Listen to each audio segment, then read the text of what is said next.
General Lafayette probably sacrificed more than anyone during the American Revolution. He pledged his allegiance to George Washington and spent the rest of his life paying for it. As compensation for all he did for us, I'm paying him back today with a traditional classical French menu. We're making a tripe soup, often overlooked and not in vogue anymore in this country, and roasted sweetbreads and mashed potatoes and creamy Savoy cabbage. Vive mon General Lafayette for a taste of history.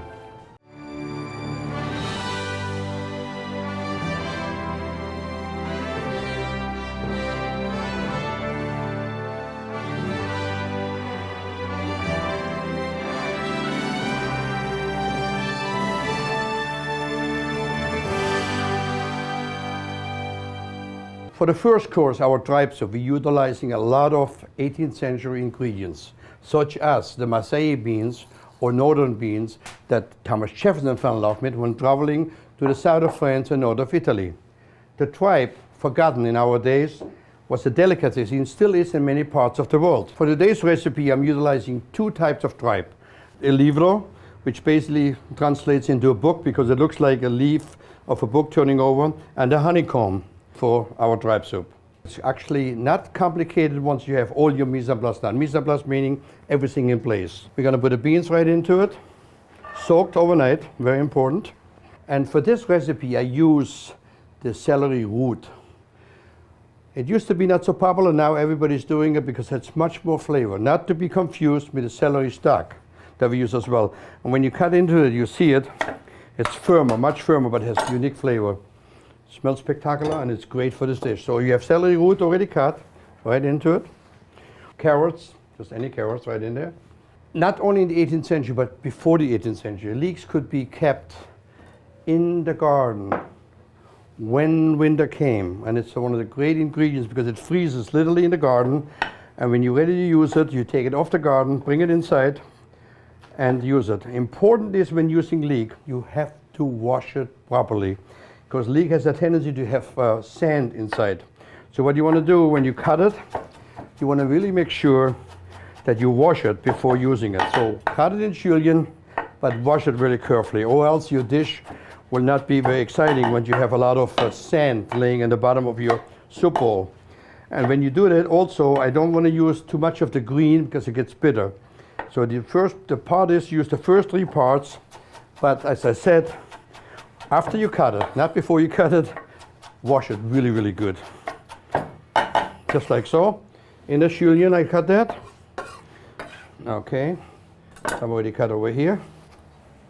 So what you do with the tripe, and mind you, tripe is never sold raw. This is actually cooked. It cannot be sold uncooked in this country. Impossible.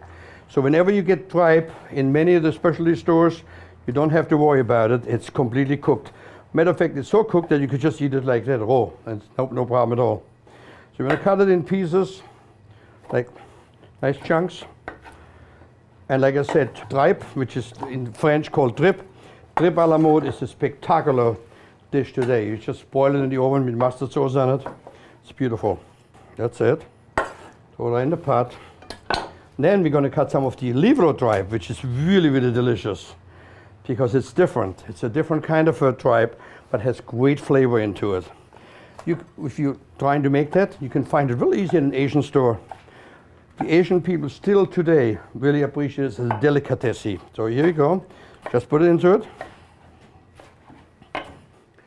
Organ meats and intestinal meats, like we know, was never ever discarded. This entire menu today we're making are two items that are most likely not on everybody's shopping list. But rest assured, there are still cultures out there that really appreciate it and hold it really high esteem. Next I do over here, I have a little garlic ready. I have some bay leaf thrown in there. And all I'm going to do right now, there's two ways of doing it. One, I have the beef stock ready already on the fire. A little tomato paste goes in it and some red wine. And now I'm going to reach to the oven and get the beef stock.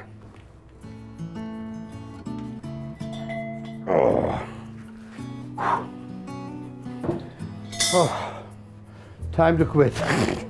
Get too heavy. Beef stock is beautiful for that because it has unique flavor into it, and together with the red wine and the tomato paste makes it spectacular.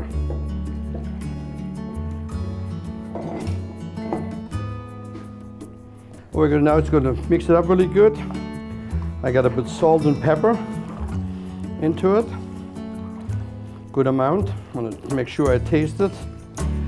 Remember, when you put the beef stock in it, the beef stock has enough seasoning into it already.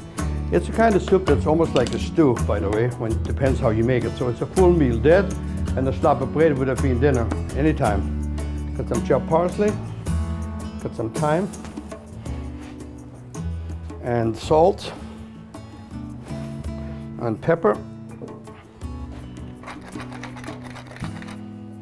And the cooking time of that be about, I'd say about 20 to 30 minutes. Remember, the tripe is already cooked, so it's not like anything is raw in there. And the beans are pre-soaked, so that will make the difference. We mix it up a little bit here, quick. Take a little taste, making sure I have enough salt and pepper in there.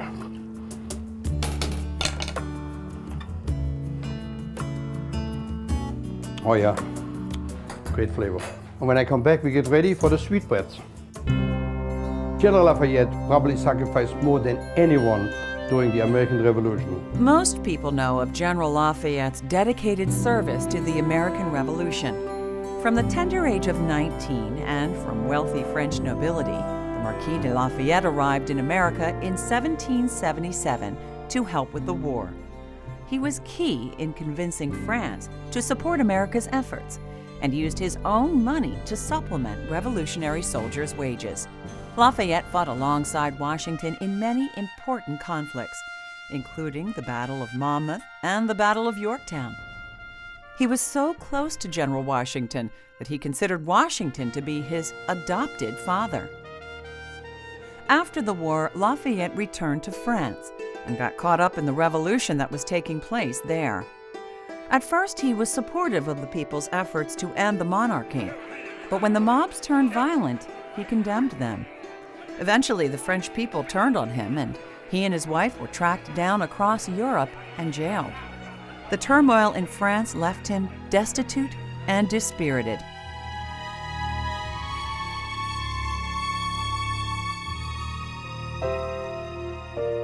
Already an older man, Lafayette was invited back to America so the country could show the outpouring of appreciation it felt for this Frenchman who did so much for America's independence. Lafayette's return to America coincided with the passing of the Revolutionary generation. In the 1824 parade honoring Lafayette, this painted silk banner was carried by the victualers, the butchers. So this scene was replayed throughout the United States in 1824-25. It's estimated that virtually every American saw General Lafayette during his tour through the United States.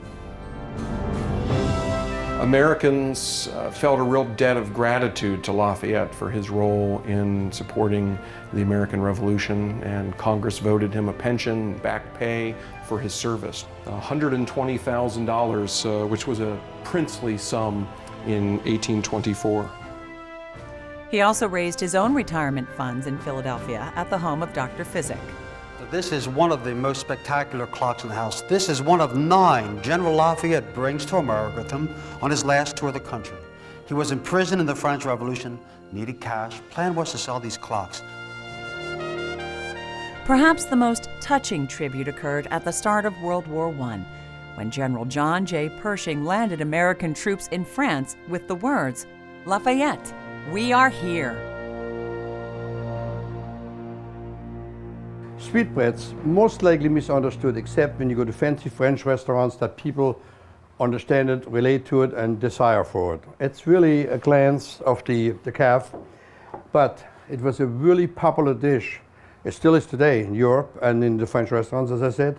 But remember, in the 18th century, what happens is people would not discard anything. So whoever discovered it first and used it, most likely had a desire to eat it. It is very, very delicious. What you want to do with it is first, you want to poach it. So right now we have an onion piqué, which is just an onion with cloves and a bay leaf that I have in the boiling water. Right over here, stick it in there. And then I'm going to put the sweetbread into the water take about 15 to 20 minutes. Now for this dish today, I'm not want to overcook it because I'm going to roast it. So I'm going to blanch it and then I roast it. So the blanching process is really simple. Let's put it in my boiling water in here.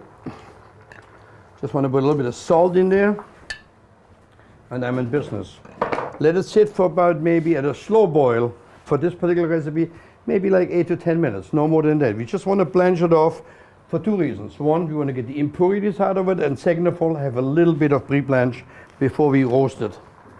So here we go. All right, let me check under my soup. Oh, it's unbelievable. Got a great flavor. What I want to do is I want to make sure two things. I want to get the beans, because the bean is the decision maker on that. When the bean is ready, the soup is ready.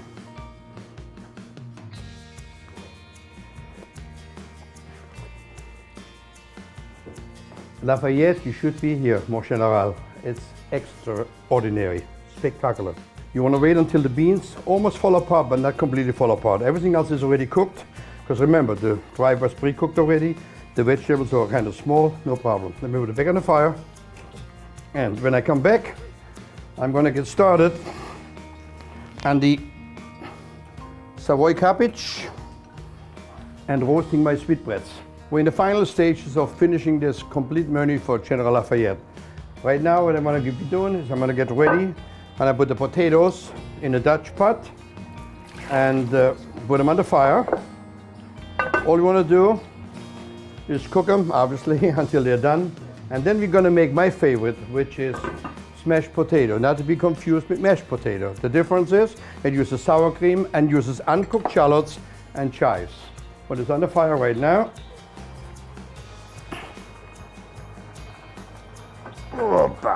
The next step is actually relatively simple. Once the sweetbreads are poached, as I mentioned earlier, all we're going to put them is in a Dutch pot. And we're just going to put them in a Dutch pot with a little bit of butter and let them simmer. Okay, just back on the fire.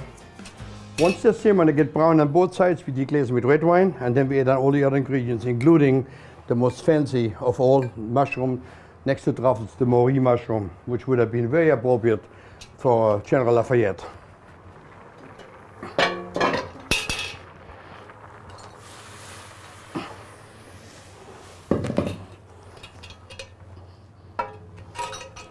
All right, sweetbread is on the fire. Our tripe soup is done. Look at that. Mind-boggling. What a beautiful dish.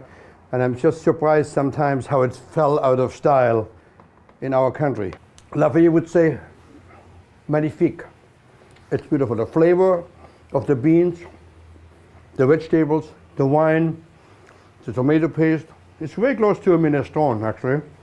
And in the end, we're going to top it off with Parmesan cheese.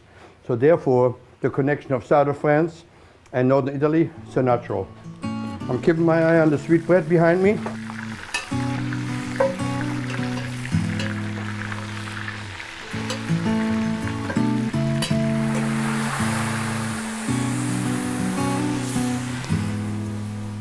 Okay.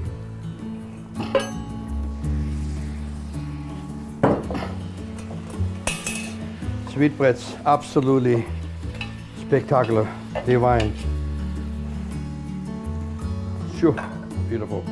All I'm gonna do now, I'm gonna have some shallots in here already cut. Put some shallots in here. And now you go. The most important thing of this recipe would have been, obviously, for Mr. Lafayette, more general, is the Maury. Now the Maury is a mushroom that is very precious. Important about it is, you have to wash it extremely well. But you want to make sure this goes off. Very, very sandy, and the suppliers, interesting little tidbit, like the sand in there. Guess why? It's to the weight. Maury gets served two ways, fresh or dried. Honestly, I have never found much difference. Sometimes I actually think that the dry ones have more flavor than the non-dry ones. It's a very expensive commodity. This entire meal tonight, being for Mr. Lafayette, is not an inexpensive proposition. I put a little more red wine into it, and then I have a little bit of demi-glace or just any brown sauce that I add into it and let it simmer a little bit more, not much more. And the other thing to remember is when you make this at home and you're uncertain, you want to make sure that the sweetbread is not, it bounces back. So you're gonna, when it's too raw, you can feel the difference. Make sure the sweetbread is firm when it's cooked. It's like now. Put it back on the fire, and I'm gonna get started on the Savoy cabbage. Now the Savoy cabbage, one of Thomas Jefferson's favorite and my favorite as well. It's just no different than a regular cabbage, but it just has more flavor into it. All you want to do on that, take the bottom, cut it down. You're doing here. Important is that you take out the core, because the core will be too tough to eat. Now this is a big dish where I come from, the Black Forest. We love our cabbage, and we love the Savoy cabbage. And Savoy cabbage, together with the bacon and onion, it's just a beautiful thing. You don't want to cut it too fine, you want to keep it pretty coarse, like so. Like about that.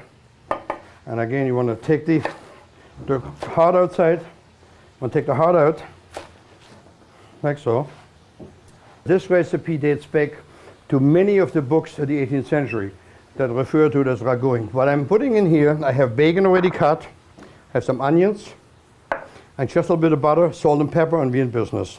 And the other thing of it is you don't want to overcook it. The pan is getting ready, the spider. Put the butter into it. Add the onions into it. And then I have some bacon. Where I come from, the Black Forest, we don't do anything without bacon. There we go. Beautiful. All we gotta do now, just saute a little bit. Again, no color on the onion.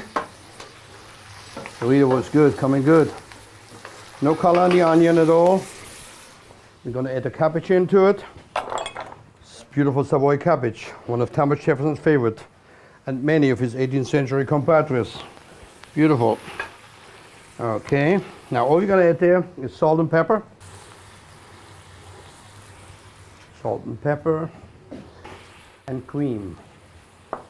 Lots of cream to cook it down.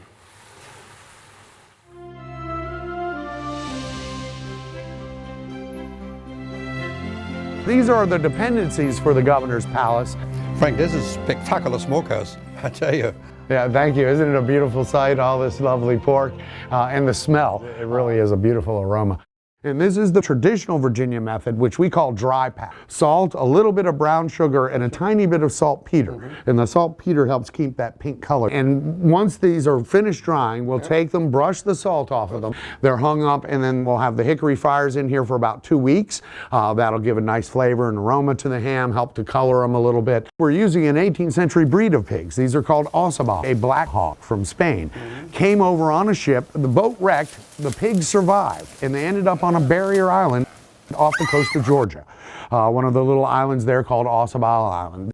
One of the most important things about Virginia hams, Walter, is that they have to be soaked. A lot of people don't understand this process, and they simply take them and throw them in the oven, and then they say, oh, they were awful. Of course, it'd be eating salty shoe leather. The meat has been sitting in salt for anywhere from 6 to 8 weeks.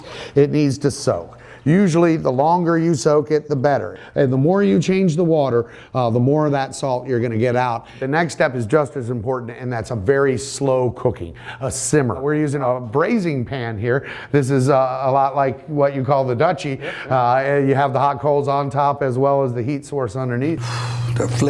Now it just really can get the flavor of the hickory, you know. Exactly. It's right out. Yeah, it's beautiful. You know, in cooking, many things cannot be rushed. 2 years hanging in your smokehouse. Exactly. You can't just throw it in the microwave. It's got to cook slow. Did you say microwave?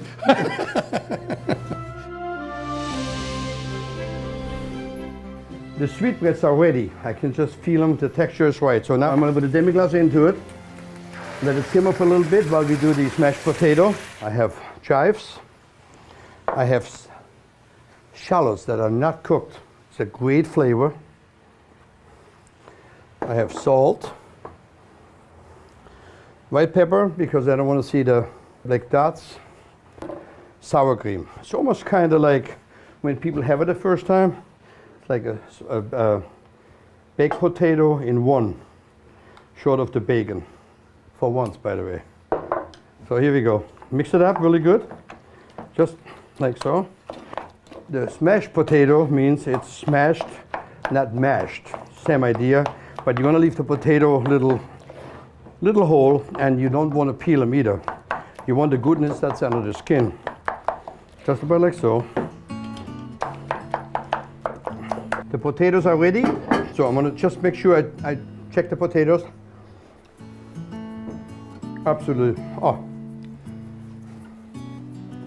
Monsieur Lafayette, ça vous plaît. Very good. The flavor of the shallots, the sour cream, and the chives is spectacular. This is the base of the sweetbreads.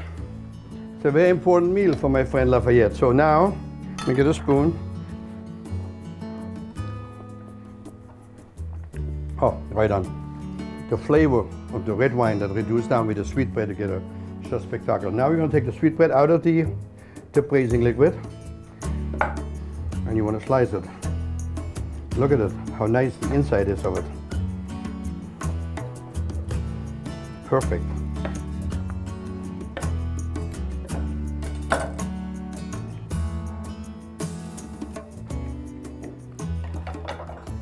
To die for.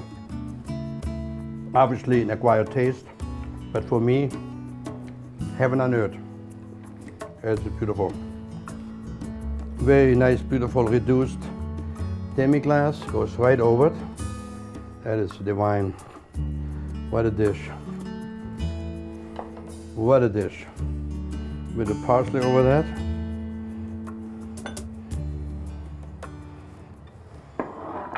The Savoy cabbage is going to take a little bit more because as you see me making it, we don't pre-blanch, you just put it in the skillet and let it cook down. The important part is, so when you make it, is the cream. Cream is very important. Now, we want to serve up the soup. Look how beautiful it is. If you have never seen it before, look at the beauty of it. It's kind of familiar to minestrone, but it's not a minestrone because obviously it has tripe in it. But isn't it beautiful?